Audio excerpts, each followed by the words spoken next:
নমস্কার, আপনারা দেখছেন ই বাংলা আজ। সঙ্গে থাকুন, ভরসা রাখুন। হুগলির তারকেশ্বরে বিজেপি তৃণমূলের বচসা থামাতে গিয়ে মাথা ফাটল তারকেশ্বর থানার ওসির। ঘটনায় বিজেপি কর্মীদের গ্রেপ্তারের জেরে তারকেশ্বর থানায় বিজেপি কর্মীদের বিক্ষোভ। আপনারা সেই দৃশ্যই দেখছেন ই বাংলা আজের পর্দায়।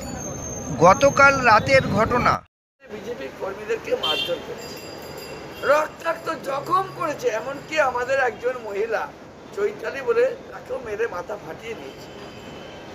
তো এরকম ঘটনা ঘটলে আমাদের ছেলেরাও উত্তেজিত হয়েছিল এবং তারা যখন প্রতিহত করার চেষ্টা করে, ঠিক সেই সময় তারকেশ্বর থানার ওসি আর দলবল নিয়ে গিয়ে আর আমাদের ছেলেদের উপর আক্রমণ করে।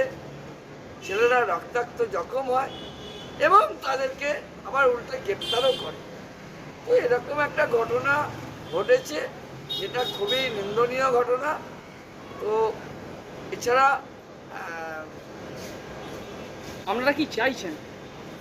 আমরা চাইছি যে যারা মারলো বিজেপি কর্মীদেরকে, তাদেরকে গ্রেপ্তার কেন করা হলো না?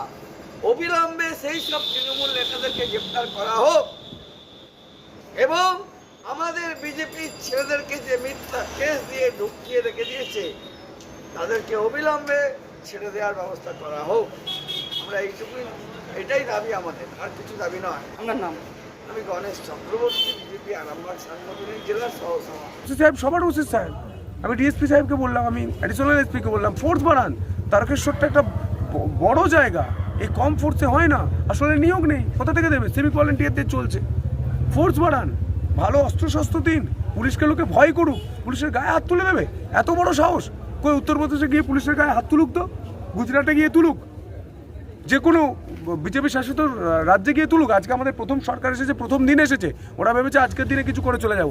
আমি আবারও নাম করে বলছি, বিজেপিতে এসেছিলেন 2021 সালে, পাঁচিলে বসেছিলেন, 2026-এর নির্বাচন দেখছিলেন কি হবে। 26-এ জেতার পর আমরা চন্দননগর থেকে তারকেশ্বর পৌঁছইনি, গুন্ডামি করেছে, সেই ব্যক্তিকে এখনও পুলিশ গ্রেপ্তার করতে পারেনি। কেন? কোন চটির নির্দেশে? কিছু বলি না বলে কি মনে করছেন আমরা কিছু জানি না? কোথায় সেটিং করেছেন, কি করেছেন? উর্দির মর্যাদা রাখুন, পরিষ্কার বলে গেলাম। ওসি সাহেবের যে আঘাত হয়েছে তা নিয়ে আমি চিন্তিত, তা নিয়ে আমি মর্মাহত। কিন্তু এটা আমি বলতে চাই, আপনি গুন্ডাদের গ্রেপ্তার করতে পারেননি, এই ব্যর্থতার দায় আপনার।